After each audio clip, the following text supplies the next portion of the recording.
பாரதிய ஜனதா கட்சியின் சார்பில் எங்களது 67 மாவட்டங்கள், அந்த 67 மாவட்டங்களுக்கும் 67 தலைவர்கள் சுற்றுப்பயணம் செய்கிறோம். அந்த மாவட்டத்தில் உள்ள எல்லா மாவட்டங்களில் உள்ள நிர்வாகிகள், மண்டல் நிர்வாகிகள், அணி பிரிவு நிர்வாகிகள் எல்லாரையும் பார்த்து அவர்களோடு எங்களது ஆலோசனைகளை பகிர்ந்து கொண்டு கட்சியை மேலும் பலப்படுத்துவதற்கும் அவர்களை உற்சாகப்படுத்துவதற்கும் தமிழகம் முழுவதும் சுற்றுப்பயணம் மேற்கொள்ளப்பட்டு கொண்டிருக்கிறது. வருங்காலத்தில் பாஜக தமிழக அரசியலில் மிக பலமான ஒரு சக்தியாக உருவெடுப்பதற்கு அத்தனை நிகழ்வுகளும் நடந்து கொண்டிருக்கிறது. அது மட்டும் இல்ல, நாங்கள்லாம் பெருமையாக நாங்கள் இந்த 67 மாவட்டங்கள், 67 மாவட்டங்கள்னா எங்களோட அமைப்பு ரீதியான மாவட்டங்கள் சொல்ல வேண்டி இருக்கு. இல்லைன்னா அப்புறம் இது தெரியாம 67 மாவட்டங்கள்னு சொல்லிட்டு இருந்தீங்கன்னா அது வேற சொல்லுவாங்க. அப்படி இல்லாம அது மாதிரி எங்களோட மரியாதைக்குரிய பாரத பிரதமரின் சாதனைகளை அந்தந்த ஊர் மக்களுக்கும் அந்தந்த மாவட்ட மக்களுக்கும் எடுத்து செல்வதும் எங்களது குறிக்கோளாக இருக்கிறது. அதனால்தான் 12 ஆண்டுகளுக்கு மரியாதைக்குரிய பாரத பிரதமர் எந்த அளவிற்கு சாதனை செய்திருக்கிறார் என்று ஒரு புத்தக வடிவில் புத்தகம் போடப்பட்டிருக்கிறது. அது முக்கியமான நபர்களுக்கு கொண்டு கொடுத்து வருகிறோம். அது மாதிரி மதுரையை சார்ந்த முக்கியமான நபர்களையும் சந்திக்கின்ற திட்டம் இருக்கிறது. எல்லாவற்றிற்கும் மேலாக மகிழ்ச்சியான செய்தி, சென்னையில இன்னைக்கு ஒரு தகவல் என்ன என்றால் 61% மக்களுக்கு தான் பொது டிரான்ஸ்போர்ட் சிஸ்டத்துக்கு அக்சசபிலிட்டி இருக்கு அப்படின்னு சொல்றாங்க.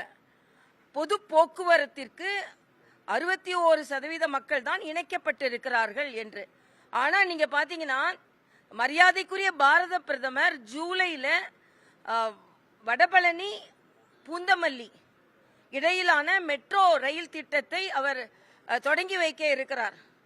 ஆக தமிழகத்தை ஆண்டு கொண்டிருந்த கட்சிகள் போக்குவரத்து வசதிகளை கூட சரியாக செய்து கொடுக்காத நேரத்தில் மரியாதைக்குரிய பாரத பிரதமர் அவர்கள் மெட்ரோ ரயில் திட்டத்தை சென்னையில் தொடங்கி வைக்க இருக்கிறார்கள். உடனே கேள்வி எழுப்பலாம், மதுரைக்கு மெட்ரோ ரயில் திட்டம் வருமா அப்படின்னு.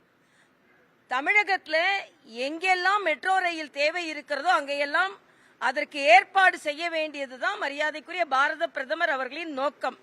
ஆனா ஆட்சியாளர்கள் சரியான திட்டத்தை சமர்ப்பிக்காததால் அது சாங்ஷன் ஆகலையே தவிர எந்தெந்த மாவட்டங்களுக்கு சரியான புரிதலோடு திட்டங்கள் சமர்ப்பிக்கப்பட்டால் நிச்சயமாக, ஏன்னா மதுரை விமான நிலையம் விரிவாக்கப்பட்டிருக்கிறது, தூத்துக்குடி விமான நிலையம் விரிவாக்கப்பட்டிருக்கிறது, சென்னை விமான நிலையம் விரிவாக்கப்பட்டிருக்கிறது, திருச்சி விமான நிலையம் விரிவாக்கப்பட்டிருக்கிறது, வந்தே பாரத் இந்தியாவிலேயே அதிகமாக தமிழ்நாட்டுக்கு தான் கொடுக்கப்பட்டிருக்கிறது. இது எல்லாமே நாங்க மரியாதைக்குரிய பாரத பிரதமரின் திட்டம் என்று நாங்கள் வலுவாக சொல்ல முடியும். அதே நேரத்தில் இன்னைக்கு தமிழக முதலமைச்சர் அவர்கள் இன்று அவரது பிறந்த நாளை கொண்டாடுகிறார். அவருக்கு எங்களது வாழ்த்துக்களை தெரிவித்துக் கொள்கிறோம். அவர் எல்லா நலனும் பெற வேண்டும், தமிழக மக்கள் எல்லா நலனும் பெறுவதற்கு அவர் எல்லா நலனும் பெற வேண்டும்.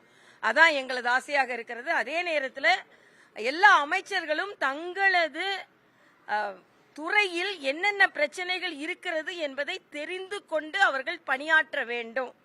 உயர்கல்வித்துறை அமைச்சர் இன்னும் பல பல்கலைக்கழகங்களில் பிரச்சனை இருக்கிறது, பணியிடங்கள் நிரப்பப்படாமல் இருக்கிறது, துணைவேந்தர்கள் நியமிக்கப்பட வேண்டும்.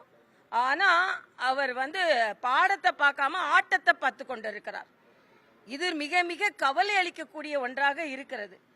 இன்னொன்று, கல்வியிலும் சரி எல்லா துறையிலும் சரி மரியாதைக்குரிய முதலமைச்சர் அவர்கள் திரைப்பட துறையில் இருந்து வந்தார் என்பதில் எந்த மாற்று கருத்தும் இல்லை. அவர் ரொம்ப அமைதியாகவே தனது பணியை ஆற்றிக்கொண்டிருக்கிறார். ஆனால் அவரை சுற்றி உள்ளவர்கள், அது அமைச்சர்களாக இருக்கட்டும், சட்டமன்ற உறுப்பினர்களாக இருக்கட்டும், ரீல்ஸ் எடுக்கிறேன், அதை எடுக்கிறேன், இதை எடுக்கிறேன்னு சொல்லி பாட்டு பாடுறேன், ஆட்டம் போடுறேன்னு சொல்லிட்டு ஆட்சியை பார்க்காம ஆட்டம் போட்டு கொண்டு இருக்கிறார்கள். இது சரி செய்யப்பட வேண்டும் என்பது எங்களது தாழ்மையான கருத்து. ஏன்னா உயர்கல்வித்துறை அமைச்சர் இன்னும் எவ்வளவோ பாடம் சொல்லி கொடுக்க வேண்டி இருக்கு. ஆடிக்கொண்டிருக்கிறார், பாடிக்கொண்டிருக்கிறார். நான் யாராவது கேட்டா நாங்க செய்யறோன்றாரு. நான் அதே உயர்கல்வி அமைச்சர்கிட்ட கேட்கிறேன், வெளிநாட்டோட மொழிகளை கற்றுக்கொள்ளுங்க, ஜப்பானீஸ் கத்துக்கொள்ளுங்க, ஜெர்மன் கத்துக்கொள்ளுங்க, ஆனா இந்தியாவில் இன்னொரு மொழி கத்துக்கொள்ள கூடாதான். இது என்ன வகையான அறிவுரைன்னு எனக்கு தெரியல. வேற நாட்டு மொழி கத்துக்கோங்க, ஆனா மும்மொழி கொள்கையை நாங்கள் ஆதரிக்க மாட்டோம். அதனால இன்னைக்கு நீங்க பாத்தீங்கன்னா பிஎம் ஸ்ரீ திட்டத்தை கேரளா போன்ற மாநிலங்கள் கூட பின்பற்ற ஆரம்பித்து விட்டார்கள். இதுல அரசியலை ஒதுக்கி தள்ளிவிட்டு எல்லாவற்றிலும் இன்னைக்கு மோடி அவர்களை பார்த்தீர்கள் என்றால் 7500 கோடி ரூபாய் பக்கிங்ஹாம் கால்வாய் கூவம் ஆற்றை சுத்தப்படுத்துவதற்கு 7500 கோடி ரூபாய் மத்திய அரசு போன வாரம் ஒதுக்கி இருக்கு.